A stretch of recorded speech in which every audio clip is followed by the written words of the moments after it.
we're to the real meeting.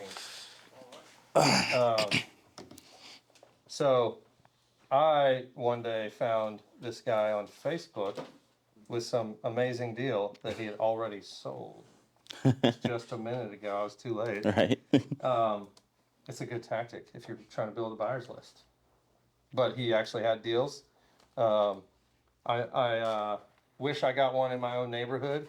In my own neighborhood, I got outmarketed by a wholesaler. So I was like, man, I got to get him into here one day so that I can figure out how he's conquering this real estate world. Right. Because it's so hard to find a deal out there as any kind of buyer, whether you're like want to live there or you want to buy an investment property or flip a house, duplex, whatever, land. He's done it all. And so this is Keaton McNeely. Everybody give him a quick round of applause. Thank you. Has anybody here bought a deal from you? Okay. Don't see anybody. Right. I've just sold one for a client, a guy that usually comes to the meeting, Scott Poor, bought one of his deals. And Right. we just sold it last week, actually. And the guy made, after Keaton made money, after the attorneys made money, Right. the actual seller made money, contractors made money, and my client still made a whole bunch of money too. Yeah. That's how the whole system should work. Absolutely. Yeah. That one was hard to sell, by the way. So Yeah. shout out to Scott for coming through. Yes. So yeah, tell us a little bit about yourself. What happened before you got into real estate? So before I got into real estate, I was going to the University of Georgia. I played football. So I was really just focused on athletics. When I got out of college, graduated, I went into personal training. So I was doing things for the Boys and Girls Club, working in elementary schools in Atlanta, and just bouncing around, trying to do my thing, trying to find my way in life. And on my trips to Atlanta, I just started to listen to podcasts. And in between, I would Uber, and then I would meet people who were agents, investors. So I was like, I want to get into real estate. I think that would be something that I could excel at. So I, just did my research, listened to a lot of podcasts, and I just took action. So I started off driving for dollars, and I found my first deal off of Lexington Road in Athens. It was like a couple minutes from the movie theater. I think it's the AMC, right? Yeah. Yeah. And I found that deal. It was a guy, he had it vacant. Like right on Lexington Road. Yeah. Wow. Yeah. And it was actually commercial, but he had it vacant for like 7 months because I think one of his sisters owned it, and then she passed away, but she transferred it to him beforehand, and they were running a beauty salon out of the house, and it was on Lexington, and it was vacant. So I called the guy up, and actually, before I even called him up, I was actually looking at another house right next to it, and we couldn't make anything work on that one. That was the first deal that I actually kind of negotiated in person. We couldn't make a deal on that one, and I asked him about the house next door, and he said he doesn't know the owner, but if he got the contact information, he would send it to me, and he ended up getting their contact information. So I called him up, I met up with him, I looked at the house, I made him an offer. It took him 3 or 4 days to get back to me, but I ended up getting the property under contract for $75,000, and I assigned it for 82.5. So that was like my first time getting my feet wet into real estate, into wholesaling, after just watching podcasts and stumbling my way into it. And So did that cost you any money? no, so it did not cost me any money, and that's how I like to do my marketing, obviously. I mean, cost me gas money just driving around and keeping a vigilant eye. They call it driving for dollars. So I found my buyer by just calling cash buyers in the area. So I used the software PropStream to find people who recently bought cash, and I just called a list of 1,000 people, and it was Rob Scott. I don't know if any of you guys are familiar, but he buys a lot. Shout out to Rob. Yeah. So shout out to Rob, but he bought that one, and then I saw the house next door, and I called that guy up, and then I met with him, and he wanted to sell, and it was the house basically had a section where the roof was completely caved in. It had a lot of water damage. So I ended up negotiating that one and got it for 60,000. And then I called Rob up. I said, I got a house right next door to the one you just bought, and I'm selling it for 75,000. So I made 15,000 on that one, and that was within 3 weeks. Man, and you're not licensed. And I'm not licensed. Holy cow. So Isn't this illegal? no, so this is not illegal. And obviously, the laws are changing everywhere when it comes to wholesaling, but this is something that has been going on for centuries. Have you think about if you end up with have no other choice but have to hold that? So I actually have been in a position where I couldn't move the deal, and usually I put in my contract where I have a due diligence period where I can back out of the contract. But if I go past my due diligence period, obviously the earnest money goes hard. Depending on the deal, I've never lost earnest money personally, but I know people who have. Depending on the deal, though, I'll try another way to buy. So if I can't do it cash, then I'll try and do something creative. And I actually did something like that in November where we had a deal in Commerce, and they had a house and a lot. And I sold the lot, had trouble selling the house, and I worked out a creative deal with the owner where we basically had them transfer the deed over to us, and they kept the loan in their name, and we're basically paying the loan, and we have Sub two. yeah, exactly. It's subject to. We have we're an authorized user on the loan, so we can negotiate on behalf of the loan and request payoffs and all that. So if I can't close on a deal, most of the time I'm just going to try something creative. So I'm going to try sub two. I'm going to try seller finance. I'm going to try another way to still perform on the property. It might be a different type of contract, but I'm still going to try and do the seller justice.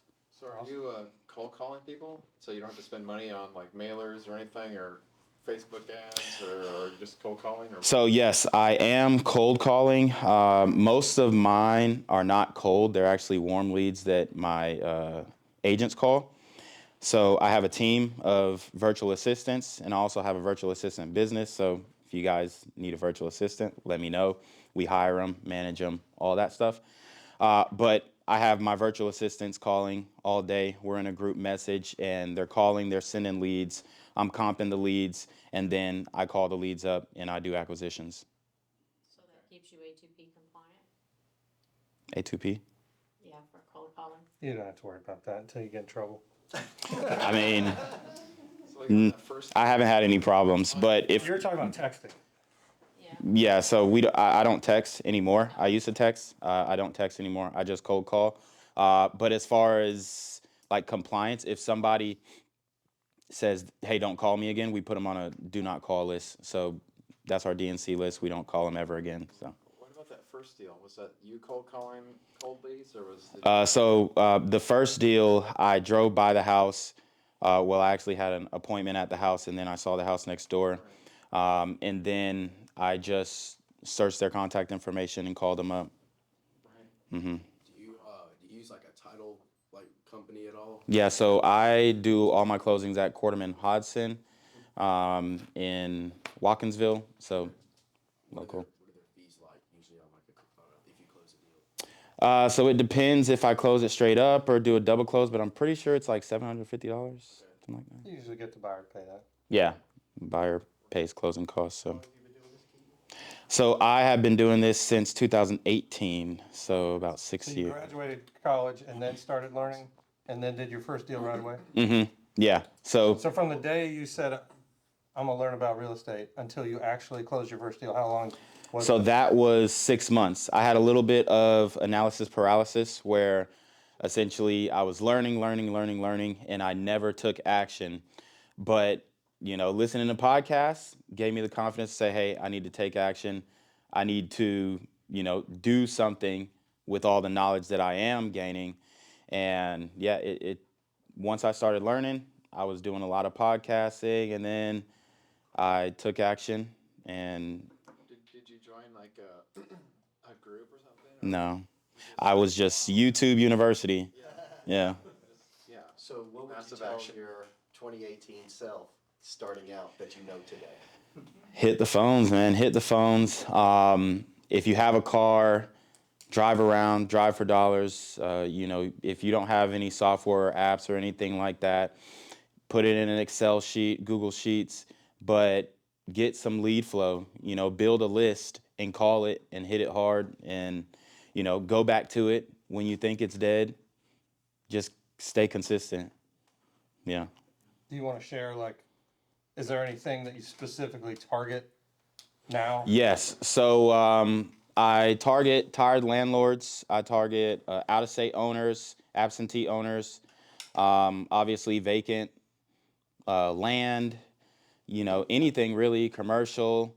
But I definitely want it to, need some work, obviously, because a lot of times the pretty houses, they want pretty money. So I need somebody who understands that, hey, this house needs some work, and I want to sell it fast. You ever look at public property tax records? So we do look at tax records, and a lot of times with the tax lien properties, they don't answer their phone. So when it comes to those, we mail them. So, it seems have you gotten more land than houses, or is it kind of equal? It's kind of equal. Like every time I get a house, I get land like right after that. So I'm doing like 2 to 3 deals a month, and we target both. So it's kind of like when you build up the pipeline, you'll have people that you follow up with. They're ready to sell, and it just so happens it's kind of like flip flops. Right. Yeah, because I just got a land deal in Oconee County.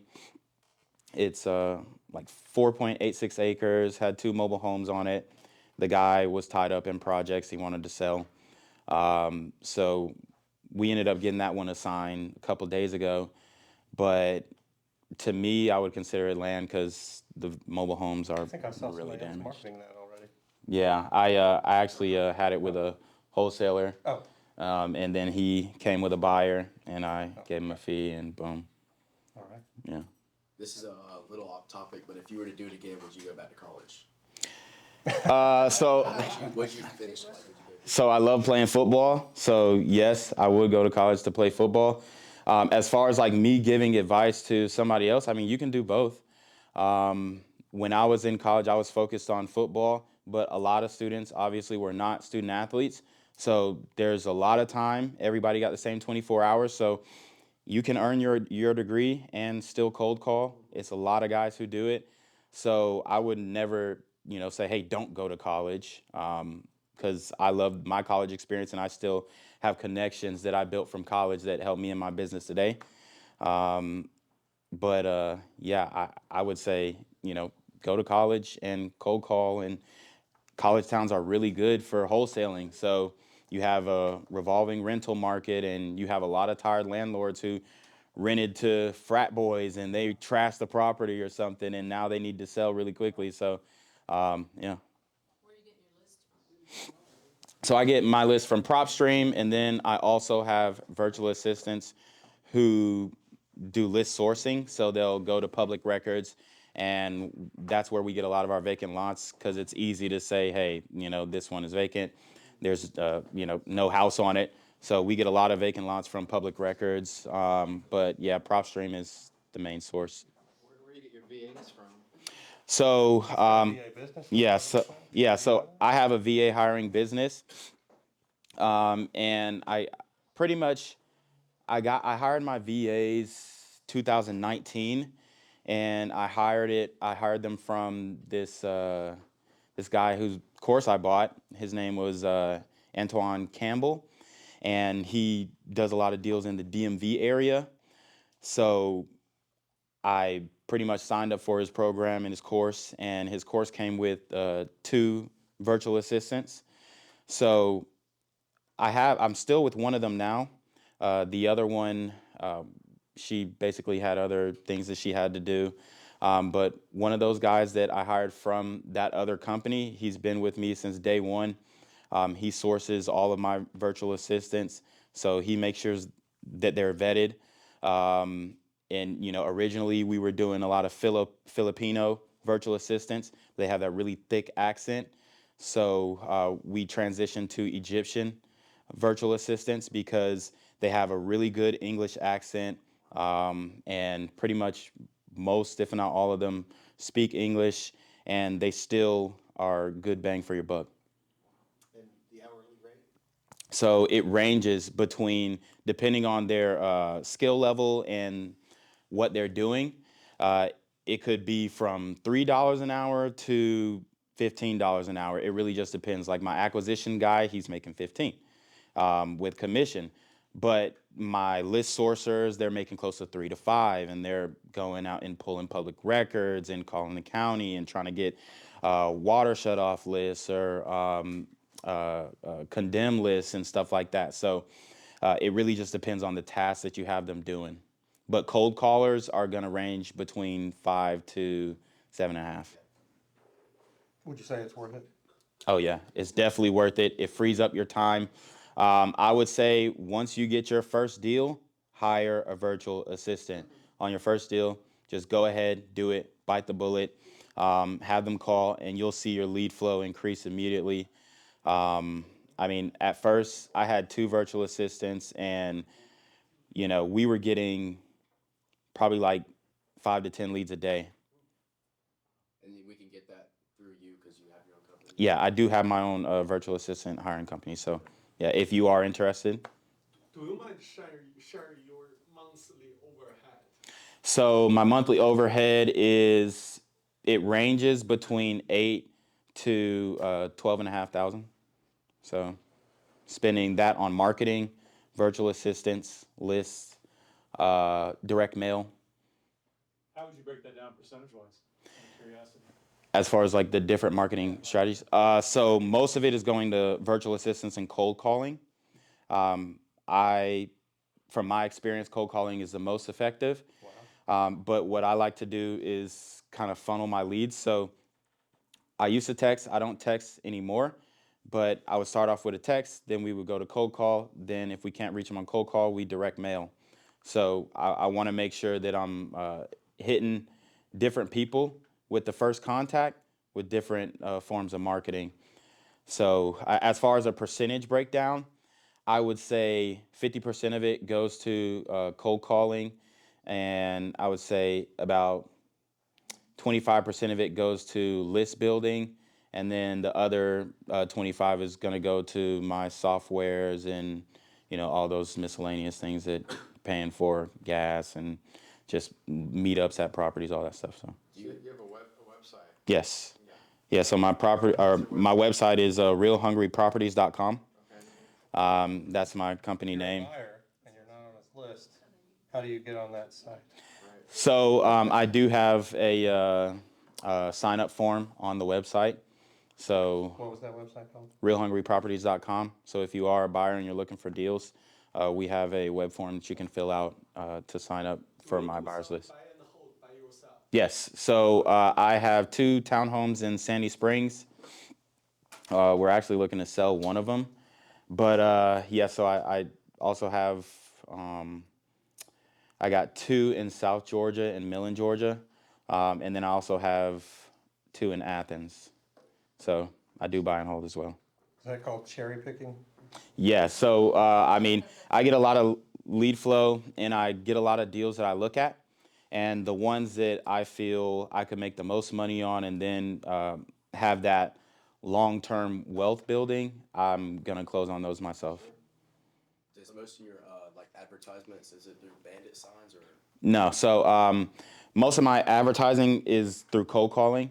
And then what I do is I send people to my website if they're, asking for credibility. Also we'll send them to my closing attorneys for credibility, just so that they're like, okay, this guy, he buys houses. He's, I'm confident that he's going to close on the property and perform.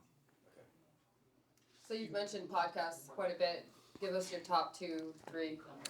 So I like Max Maxwell. He's one of the first guys that I came across, and he does a podcast on YouTube. I also listen to Pace Morby, Jamil Damji, Brent Daniels. Yeah, that's a slip of my tongue. But yeah, so those are the main ones, because I really just like to focus on acquisitions, because if I can get a good deal, I know I can sell it. So that's mainly where my focus is on. So I'm training my agents on how to overcome seller objections and just how to navigate through cold calling. Did you ever take a course on like sales, or did you just do it like learn through experience? So I never took a course on sales. I just, kind of had experience growing up. I've done a few jobs. I've done like a moving company job, and then I've done radio when I was in high school, working as a server at a restaurant, and then you kind of pick up on these skills. But I listen to a lot of sales podcasts as well, to brush up on my skills and just try and find more objections to overcome when it comes to talking to sellers. How do you build your cash buyer list? So what I do is I look for properties that were purchased cash in my area or the area that I'm marketing a deal from, and I usually pull that list from PropStream. So I pull that list, I skip trace the list, which is finding their contact information, and then I'll call up those people and say, hey, I saw that you were buying properties in this zip code, and I have one that's similar to one that you bought, and I want to know if you might be interested in buying more. Yeah, also I tell you, most of the people in this room are cash buyers. Mm-hmm. And I have a whole bunch of cards. Trust me. Jack, what was your question? You've mentioned a few times you don't text, or you don't text anymore. Mm-hmm. Can you elaborate on that and why? So I wasn't getting the return that I would have liked to see from text blasting. So I like to see a 4-time return on my investment. So if I'm spending $1,000 on texting, I need to see 4,000 in profit. So it just wasn't giving me the return. I'm not saying it doesn't work, because it has put me in, rooms with sellers, but they just never really converted as well. So I just took that money and focused on cold calling. So, did you have a script from one of these courses you use when So- somebody gets on the phone with you?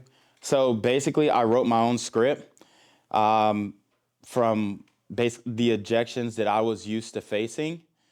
So I was getting a lot of "you're young" objections.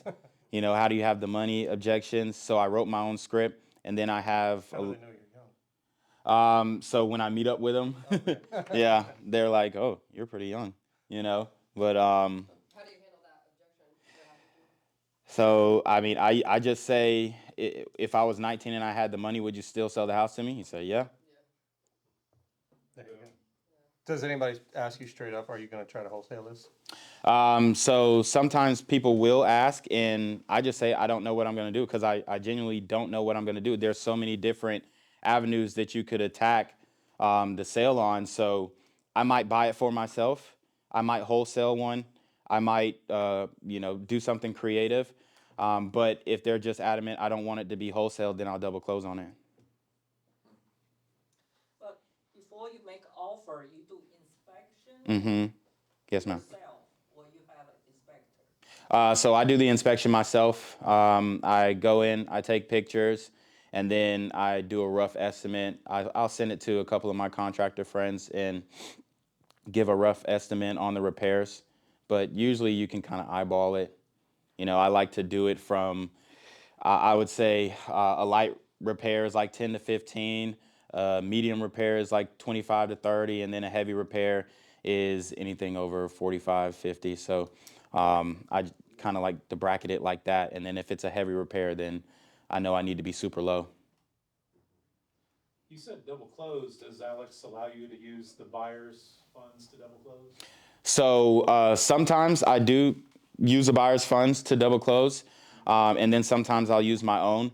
But most of the time, if you have a cool buyer, they'll allow you to use their funds as long as you pay your own closing costs on the A to B. And if the attorney allows it, that's why I was asking if Alex, over there. Oh yeah, the attorneys allow it. Yeah. So, what's your best deal been so far? That's what I'm So my best deal was a JV deal. I work with a guy from California named Michael Hughes, and he sent me a JV deal, the one in your neighborhood, and I think we made $74,000 on that one. And me and Michael split it, so it wasn't just me, but we split the deal. He's the one that found it, and I just was his boots on the ground. But the best individual deal that I've done was $65,000, and it was like a 4-bedroom, 4-bath house in an HOA, and the guy inherited the property, and he trashed it up. It was just too big for him, and he had a lot of pets. So we ended up getting it for $185 and sold it for $250 without cleaning it up. without cleaning it up and without inspection, sight unseen. Do you ever like go through and clean up or do repairs, or you just sell it as So I do fix and flip. So if I'm gonna do any repairs, I'm going to purchase it and flip it myself. But I don't do repairs on a wholesale deal. I mean, I might, if it's a vacant lot, I might have somebody go over there and mow the lawn, make it look pretty. But other than that, no. Do you ever use realtors to list property? So no, if I wanted to list a property on the MLS, I would do what's called a novation deal. So basically, you get an attorney in fact, and you get a novation indemnification agreement along with your purchase agreement. And basically, it gives you the ability to list it on the market yourself from a flat fee brokerage lister. Is that a disclosure or something? Yeah, so I mean, I let them know, hey, we're going to use multiple marketing apparatus to sell this house. So you might see it on the MLS, you might see it on another site, you might see it on Facebook Marketplace, you might see it here or there. And if we're going to do a novation, they're 100% fine with it. They're willing to do showings and all that stuff. So yeah, we do 100%. So you're doing novation deals on houses that have people living in them. Mm-hmm. Wow. Yeah. And so it seems like so much of the education on novation is like so that they can get it under contract, do a bunch of work to it, and then sell it. Yeah, so I don't do any work on novation deals unless it's just like tidying up. But usually I'm only gonna do a novation on a pretty house. So if it needs work, then I'm gonna push for a cash deal. Have you ever wrapped that into your special steps, like some sort of novation language, so it's not sign this? Oh yeah, sign this too. It's all like. So we like to get separate documents because when you submit it to the flat fee broker listing website, they need those separate documents in order to list it for you. So. Mm-hmm. Yeah. Wow. But we will put novation language into our purchase agreement. But we also have a novation indemnification agreement, and then we also have attorney in fact agreement, which is like a power of attorney. It's a limited power of attorney. Mm-hmm. So do you agree? A long time ago, I heard from a pretty, I can't remember who it was right now, but he was educating on the idea like if you're talking to a seller, you should be giving them an offer that is embarrassing to you and them. Mm-hmm. Is that kind of your philosophy? Yeah, I mean, it really just depends on the condition of the house.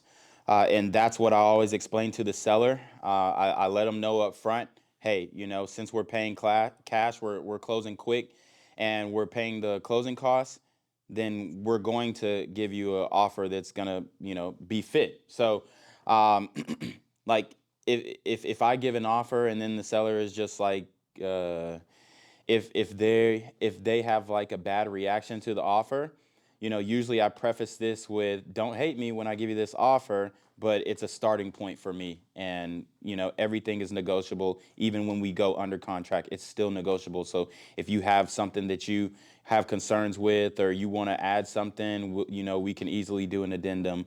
But most of the time when you're like that, they pretty much go with the flow unless they're set on a specific price. And then that's where I say, okay, well, I'm just going to need some time to see if I can meet your price. And then I'll send it to one of my buyers and see what they say. And if they like it, then I'll go for it. That's called anchoring. Hmm. When you set it with a low price, so that Right. a price that you're still willing to pay. It could be 20,000 more. Right. But then now it's way better. Right. Like we have a max allowable offer. So I always tell my agents, hey, so I have what I call the deal calculator, but it's a spreadsheet in Excel that I created myself. I created all the formulas, and essentially we just punch in the numbers, square footage of the lot, square footage of the house, bedroom, all that stuff, and we'll punch it into the calculator, and then it spits back a number and gives us the ARV, our max allowable offer price, and our fee price, our minimum fee price. So we'll make offers based off of that. Do you also look at like similar listings in the area, like or similar properties in the area? For comps, Yeah. so yeah, we look at recently solds. I will look at what's on market, and if I'm looking at a house and then I see that there is a listing in the neighborhood or within a 1 mile radius, I'll call the realtor and say, hey, how much activity are you getting on this? Do you think you're going to sell it fast? Do you think it's going to be a while? I'll ask as many questions as they'll answer. So just to get a kind of frame of where I need to be as far as numbers go, and then also how quickly I can move it. So I definitely like to call agents and leverage what they know about the area and see what activities they get on their listings. Because if I see a lot of activity on their listings, I know that mine is going to go pretty quickly. What was your degree in college? Project management with an emphasis on management information systems. Man, those are usually good salary jobs. Yeah, You just skipped right over that. yeah. I went to the better salary jobs. That might answer your college question. It was like one of the number one majors at UGA. Yeah. For like starting salaries. Right. Yeah. So, are you happy now that you chose this instead of like trying to do MIS? Yeah, I'm definitely happy, and the things that I learned, with Excel spreadsheets and all that kind of stuff, are helping me now, so that it gives me the ability to understand how to manage my KPIs and really track. What's a KPI? So KPI is key performance indicators, right? And yeah, so I'm able to track my progress and see what's working, what's not working, who's not working. With my virtual assistants, I only have 3 full-time, so there's only 3 that work 40 hours a week. The rest are on a 4-hour schedule. So we do the first shift and second shift. We start the first shift between 10 and 2, and then we do 2 to 6. Some of them work until 8. And they're calling from overseas, right? Yes. So they're calling from overseas. I have 3 full-time Filipinos that were with me from day one, and then the rest of them are Egyptian. Do you assess them often? Like you go and listen to recordings? Yes. So we have a system. We have a CRM Podio where they upload their recordings, and Monday, Wednesday, Friday, 8 a.m. we do team building meetings, and I sit with them, or one of my lead managers sit with them, and we go over calls constantly. We review them. We say, hey, this is how you need to be talking to them. We correct a lot of things that they're doing, and then we praise them if they're doing good things. So And then we look over the data to see how many calls they're making per day, how many leads they're making, what's their weekly performance score. So we have a 0 to 100 scale, and yeah, we track everything that they do and make sure they're working. I also have a lead manager who monitors all the agents during their shifts. So he has the dialer up and he's making sure that they have a low available time, which is the time in between calls. So when you're on a multi-line dialer, and your available time should be between like 2 to 5 minutes max. So if we see something that's above that, then we check them and say, hey, your available time's getting high. You know, why aren't the calls going in? Did you go on not available? Did you go on a setting where you're not receiving calls? We try and correct it immediately. So it rarely happens because of our vetting process and our interview process. But when it does happen, we're quick to check them. And then if we see that that is a consistent trend, then we'll go ahead and fire them. So when they're doing the initial cold call, are you doing the follow-up call? And then are you meeting each? Yes. Going to the property, meeting them, looking at the property every? Yes, so I will do the follow-up calls, and then I'll also meet up with them. So most of the time, I like to get a contract before I go out to the house, just so that, you know, I'm not wasting my time, and I let them know that I'm serious. And then if I see something at the house, we can always renegotiate. So You're making an offer without seeing the property first. yes. How is that? Is that actually being successful? Yes, because when it comes to wholesaling, it's a game of speed. So it's the first person. It's first come, first serve.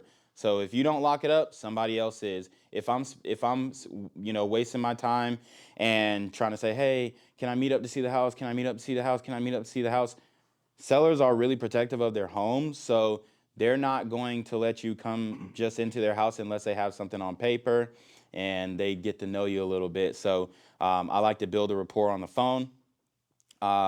We'll basically set expectations and say, hey, we're going under contract for this price, but if we see something at the house, like, you know, say he says, oh, the house is a 8 out of 10 condition, and we get there and it's a 2 out of 10, then you're gonna be like, you know, just understand that, hey, I'm gonna call you on it, and I'm gonna say, hey, you said the roof was done, the roof needs to be replaced. You ever have problems with termite damage? Yeah, so I have come across a couple properties with termite damage. Depending on how extensive the termite damage is, you know, is going to depend on the offer that I'm going to make. But if I do see extensive termite damage, I'm probably just going to want to offer land value. Yeah. And I'm just going to let them know straight up, hey, for me, I don't know if you could sell it to somebody else, but for me, it's a tear down. And just see what they say. Involved if you were to sell a house with really bad termite? So with a cash deal, no. But if you were to like do a fix and flip, you saw that there was termite damage and you didn't do disclosure or you kept the termites in, then yeah, you'd have some trouble on the back end. Yeah. Yeah. Any of your potential seller require you to put a large amount of earnest money? So it hasn't happened before, like. Real earnest money every time? Yeah, so what I do is I'll put my earnest money down in the form of a check, and usually the title company is just going to hold that until the closing. They're not going to actually cash it. And then when I get my buyer to come through, he wires the earnest money. I go and I pick up my check, and then I just avoid check. But as far as like large earnest monies, if a seller is asking for large earnest money, I'll try and set expectations. But if it's a big deal, like I did this, it was a 54-acre land deal in Conyers, and I had a buyer for I think 1.25 million, and I was gonna make 92K on it, and the seller required a $25,000 earnest money. So what I did was I did the same thing. I put my check in. Then when I had the buyer comes through with the earnest money. Then I take my check. So how, do you normally see in the transactions, is there a lot of lender-funded transactional funding on the A to B or the B to C side? Yeah, I'm getting more lenders or more buyers who are using lenders.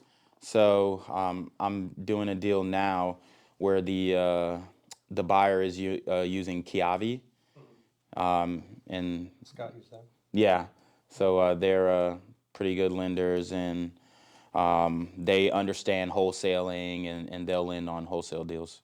'Cause we can do those as well, it's very rare. Yeah, You get a request for that. You gotta know somebody like you to be able to do this. right. So a lot of people who either want to get into real estate as an agent or this wholesaling stuff, it's like, oh, you can do it with like no money. Then you really need money to do well. Mm-hmm. And then also some stuff people don't even think about is the stress. What do you think is the biggest stress you deal with now? And is that different than when you were starting? Yeah, so starting off, my biggest stress was, when's the next deal coming? When's the next deal coming? Like, I'm sitting here, I'm cold calling all day. When's the next deal coming? So once I eliminated that type of anxiety, where I had consistent deal flow and consistent lead to contracts, I stopped worrying about that, and I started worrying more about personnel. And I started worrying more about who is on my team, who can be effective, who's doing the best, who deserves a promotion, what other roles can I put them in that they would excel at. So I think that answered your question. Yeah. So it sounds like somebody's managing the VAs mostly. Yes. Is So that someone overseas or here? So my manager, he's a guy named Ron. He's in the Philippines, and he manages all my virtual assistants. I do a little management as well, not as much anymore. I used to, but he does it, and then I have two other lead managers, another acquisitions manager named Alvin, and then a dispositions manager named Mary. So are you the only person here in the U.S.? yes. Everybody else is offshore. Mm-hmm. There's Percentage Dimitri. of, Incredible. Dimitri has purchased from Keaton. Yes. True. He made the offer the best. what percentage of buyers do you have bail before closing? Bail before closing? I've never had that happen. No. Wow, that's crazy. Because there people are putting up what, almost 5,000 every time, or 2,500. Yeah. So I definitely have them put down earnest money, usually 2 times what I put down. So I mean, their earnest money goes hard. They're gonna lose their earnest money. So I put some teeth in my assignment contracts. So I haven't had a buyer back out on a deal at closing. I've had a buyer back out after doing their due diligence, but not at closing. In today's market, what is your due diligence period? So I do a due diligence period of 20 business days. For yourself, and you give the cash buyer? So for the cash buyers, I give the cash buyers like 5 to 7. But for myself, I do 20 business days so that my earnest money doesn't go hard if I can't sell the deal. And I don't really get much opposition to that. Even after, which is one of my other biggest objections on the phone is, well, let me send the contract to my attorney. Let me talk to my attorney. Let me talk to my attorney. I just tell them, hey, did you read the contract? Do you understand the contract? Why you need an attorney to review it if you agree with the terms? But if they send it off their attorney, I haven't had pushback from attorneys either with the due diligence. Maybe they'll say, it needs to be 15, but other than that, no. I mean, I just explained to them that it's really hard to find guys to come out, because it's true. Especially when you do land deals, it's you got guys who are doing soils tests who are 6 weeks behind, so they're getting to you when they can. So I need that time, to make sure that I'm not buying a lemon.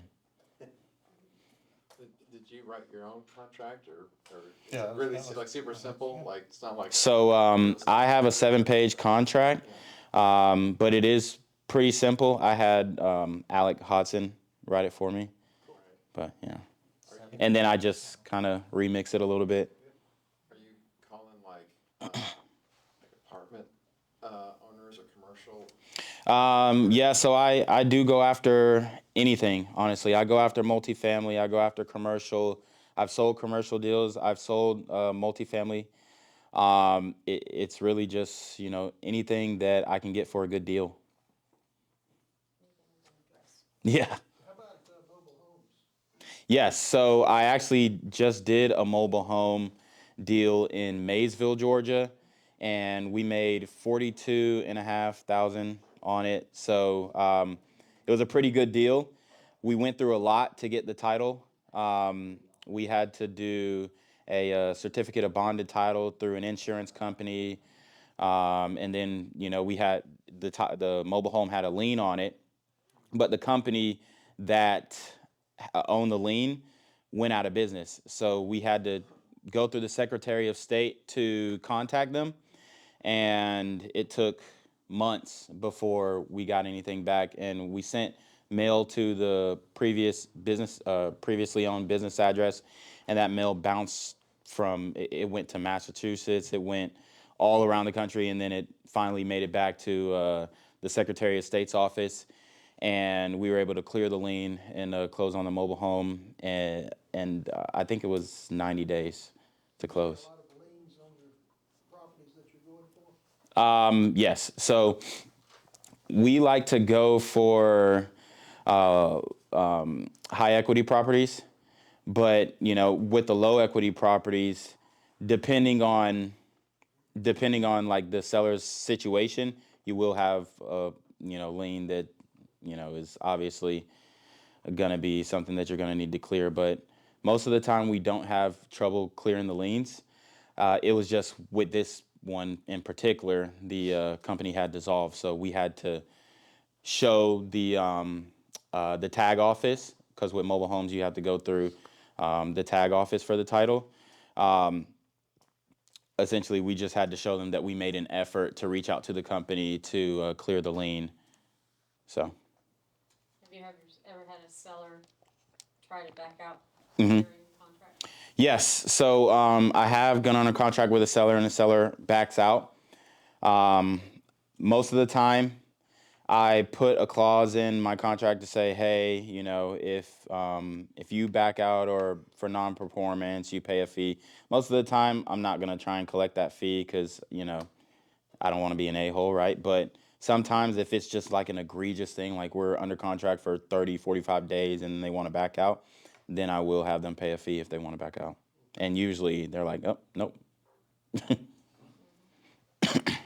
So, No, hold on, they're not gonna pay or they're gonna close? Oh, they're going to close. Yeah. Most of the time they don't want to pay that fee. And it's like a $2,500 fee to close, or to back out. So it's not anything crazy, but he and I talked to somebody last week, they wanted 20,000, well, because she wanted to back out. yeah, I mean, 20,000. You're nice. it happens. Yeah. Very nice. 65,000 deals. Yeah. I'll let you off. Do you only make one offer to the seller? Or do you give them a bunch of options? So I like to start off with a cash offer because that's where I know that I'm gonna make the most money. If I can't do a cash offer, then I'll do a novation offer. If I can't do a novation offer, then I'll do a seller finance offer. If there's a lien on the property, then I'll offer a sub 2. Awesome. Mm-hmm. Yeah. So now you're like getting pretty successful. What are you doing to get to the next level? So definitely wanting to do more flips. I want to consistently, have houses that I'm rehabbing, selling, and just do more acquisitions, more buy and holds. And yeah, I'm just, keeping the momentum and then just trying to increase my lead flow. Probably hire a couple more acquisitions managers and just bring in more deals and, go out of state and virtual wholesale. So you're just saying you don't need to like spend 15 grand on some sort of new course. No. Like you just take more action. Yeah, you got to take action. You got to go and talk to people. Like Brent Daniels says, you got to go and talk to people. You got to put your face out there, get to know people, build rapport. And that's how you're going to get the deals. People want to do business with people they like. So, just be a likable person. And if you're not a likable person, have a lot of money. And tell them, hey, I got a lot of money. You may not like me, but I got a lot of money. Right. So give us a couple of objections that you get a lot, and how do you? I mean, you said a few earlier, but So the lawyer objection is my number one objection. I gotta talk to my lawyer. I want to get an appraisal done. I get, maybe in 6 months. And if somebody says, hey, call me back in 6 months, then we split that time. So I'm gonna call you back in 3 months because I know somebody else is calling you too. So that's kind of how I handle that objection. When it comes to the attorney, I just let them know, hey, you can call my attorney if you're not confident that I'm gonna close, or if you're questioning the contract. But usually they want to talk to their attorney, but it's really just buying time. Most of the time when they say, oh, I want to send this to my lawyer, they don't end up sending it to their lawyer, and they just sit on the contract, and you just got to follow up with them and say, hey, did you send it to the lawyer? And they'll be like, yeah, I sent it to my lawyer. All right, I'm ready. Yeah. So would you say that you're seeing a lot of people, you make an offer and they're not deciding? How fast do you follow up with them? Yeah, so if I make an offer and they are asking too much, I'll ask them if I can call them back in 6 months and see if they change their mind. And usually they'll say, hey, yeah, I mean, you can call me back 6 months, but I'm not going to change my mind. And then some change their mind, some don't. If people are like delaying or whatnot, or they like the offer, they say, hey, I do want to sell for this price, but I need some time. I just ask them, how much time? When can I call you back? Can I call you back next week? Let's set an appointment, or let's set a date for the callback. But most of the time they are going to be looking for other offers. So you just got to be there, because they might get a higher offer, but it's somebody that they're not as confident in, somebody who they haven't built as much rapport with. So I would just say keep that line of contact open, and just have a conversation with them, especially on the follow-ups and follow-ups. If you hear dogs barking in the background, ask them what their dog name is. Just be personable.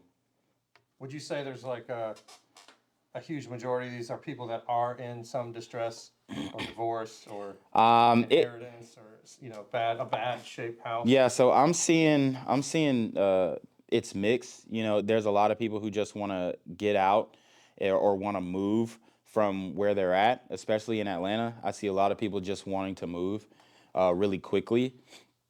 So when it comes to the tired landlord properties, I'll see those kind of battered down. But it really just depends. But I would say most of them, they need some type of work. But it's not like all of them are just like crazy heavy rehabs. So it's just that the people are not always in a distress situation, like they got to have money tomorrow. Yeah. They're having surgery or Right. It's usually like a whole bunch of other stuff. Yeah. I mean, it's a whole range of different factors. I've been in situations where they need the money fast. Maybe they had to do a medical procedure that they wanted to get the money for. So I've seen situations like that, and then I've just seen, homeowners who just don't like the area anymore, don't like the neighborhood anymore, and they want to move really quickly. So. All right. How much time are we at? You know? 7:30. 7:30. Oh, 2 minutes. Got time? so this has been pretty awesome. Yeah. I'm sure. Does anybody else have any questions they'd like Are to there ask? areas you won't buy in? Oh yeah, that was a good question. Any areas you don't wanna buy? There's areas I won't buy in, but there's no area that I won't wholesale in. There you go. Good question. What would you say is the number one thing you know now that you wish you knew starting out? To just have faith in your marketing and always keep marketing. Sometimes when you're not seeing results, you turn the faucet off and you stop putting that money into marketing.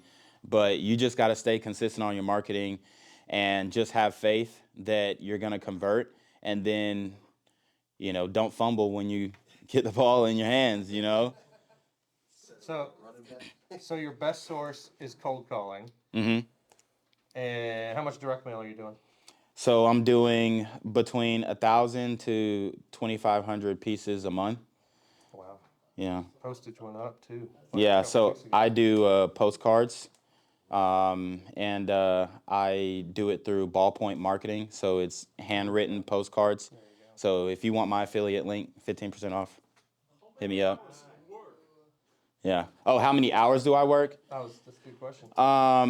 So it really just depends. But Monday, Wednesday, Friday is when I work the most. That's when I'm basically doing my team meetings in the morning. But as far as the work that I usually do, it's just appointments, or maybe follow-up acquisitions calls. But I have other acquisitions managers who do most of the follow-ups, and then I'll come on the back end with the appointment.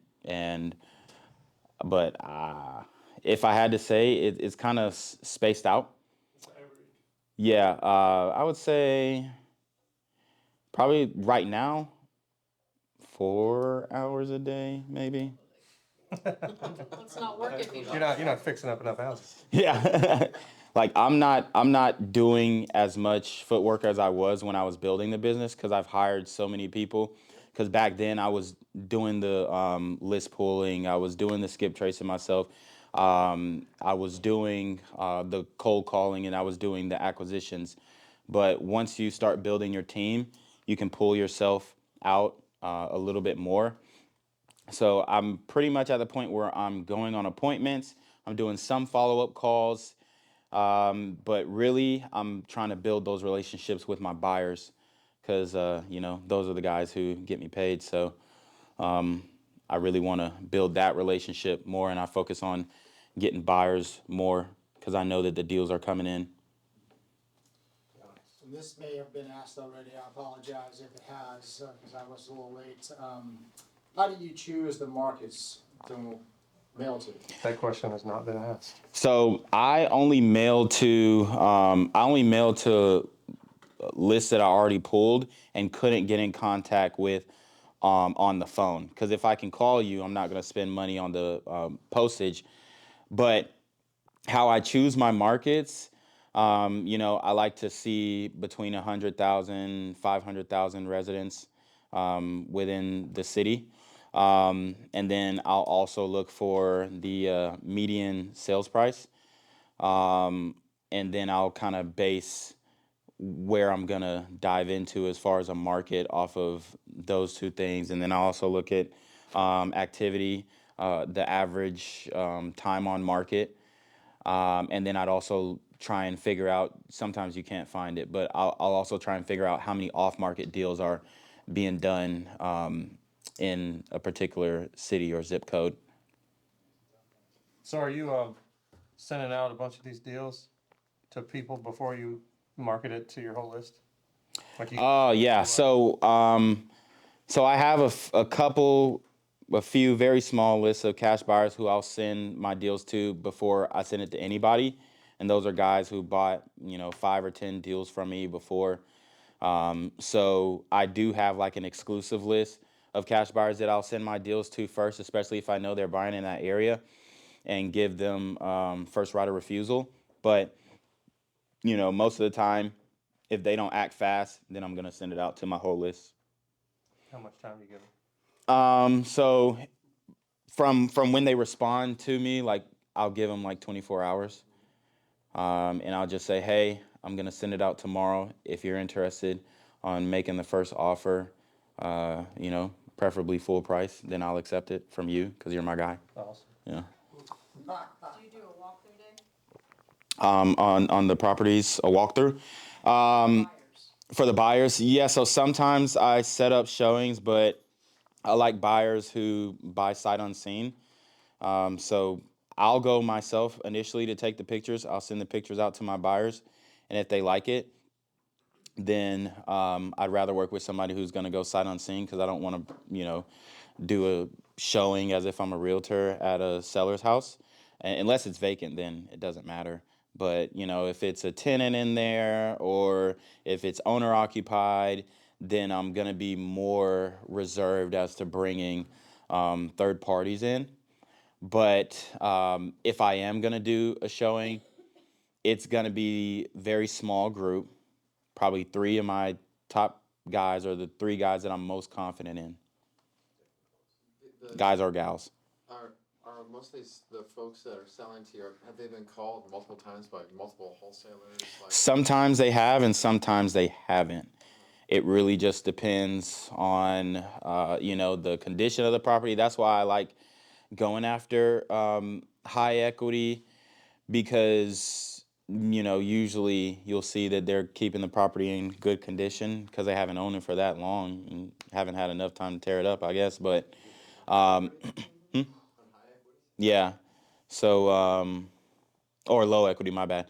But yeah, I'll usually go after those types of houses and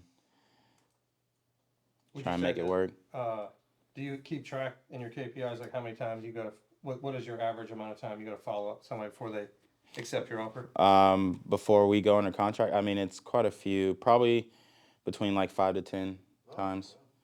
Sometimes we'll hit it, straight up and they'll be like, yeah, I'm ready to go, but that is rare. Did you hear that? 5 to 10 times before they're accepting the thousands offer. of phone calls. Yeah. 5 to 10 phone calls. 5 to 10 contacts. So it might be more phone calls because they might not answer, but 5 to 10, we made contact and we're still discussing terms, or, we're giving them more time, or, we're responding to what their attorney said, or, we're making tweaks to the contract. Sometimes it's even harder in the agent business.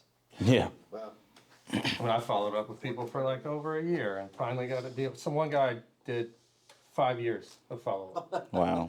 and got a deal. Yeah. Yeah. I just closed one of my best deals that took us 3 years. Those are the best deals. But we got 18 units and 600 grand in equity, so. Awesome. It was, okay. It was worth it. It just took a long, long time. Yeah. The money's in the follow-up. Yeah. Awesome. I have a buyer work recently within 5 years. We didn't even close the deal. Oh, a buyer. Oh, Yeah. that's tough. But she closed a land, but still looking for the house. Oh, boy. Oh, yeah. So the key is to be persistent and consistent, right? Persistent, consistent, and once you start making money, hire help immediately. As soon as you can, hire help, build a team, get some guys in there that you trust, and yeah, that's pretty much it. And keep marketing, keep spending your money on marketing. So the deals are out there, you just have to keep on. Yeah, they're definitely out there, and we get a lot of leads in every single day, and sometimes they don't work, sometimes they do for cash. But once you start learning other acquisitions methods like seller finance and sub-2, then a whole world opens up because you can wholesale those deals too. So if you can negotiate terms with the seller and you meet up with them, they know you, you know them, then you can sell a deal that wouldn't have worked for cash to a cash buyer, but it works for a seller finance or a sub-2 or something. Does high interest rates, like for loans, affect your performance at all? Not really. It's mostly cash. Yeah, but what I will say is it affects what the buyers are going to do, because most of the buyers are fix and flippers. And, if people can't buy the rehab properties because of high interest rates, then that'll affect how they buy. But what I've seen is they just want a better deal. They just want it cheaper. So you just have to understand that and negotiate for a lower price, because you know that your buyer is going to be lower, since it's going to take them longer to sell, or it's going to be more difficult to sell because there just aren't as many on-market buyers. That's a lot of great info. Sir, yeah. I'm going to put out a recording of this afterwards with some high quality recording. For sure. So if you're not already on the Facebook group, join the Facebook group. You can just look up Athens Real Estate Investor Association group. It's a private group, so you gotta submit a thing, just click on it. I'll let you in. This coming up around May, June time, we're going to actually have a conference, a real estate investor conference, because we haven't had one in a few years. So look out for some. I want to get you on the email list. So if you're not already getting emails or text messages about this, please come see me or Rob after, so we can put you on that list. And Keaton, do you ever help people out and give advice? How do people get in touch with you? Are you Yeah. private? What? So what I do is I do like consultations. So I charge $100 for 30 minutes. But for you guys, obviously, I would do it for free. But yeah, so you can reach out to me on Facebook, Instagram. I'll also have cards. You can also sign up for my buyers list on my website, and I'll hand everyone my card after this. But yeah, I mean, I always love talking about real estate. If you have any deals that you're trying to sell, or if you have any deals that, you're trying to hold or whatever, just hit me up. Advice, to talk, whatever. I'm an open book, so. So also, I have some seller finance deals I forgot to talk about earlier. So if you you want an awesome seller finance deal, great. Talk about it with me afterwards. One's a property in downtown Winder, a commercial deal. It's only $259. And then one that's the one of the best houses in all of Athens. It's only $84.9. Needs a lot of work. But you can get it. You can get that seller finance also. So anyway, thanks for coming out. This is Keaton. Everybody give him a good round of applause. Thank you, guys. And we'll see you in the next meeting.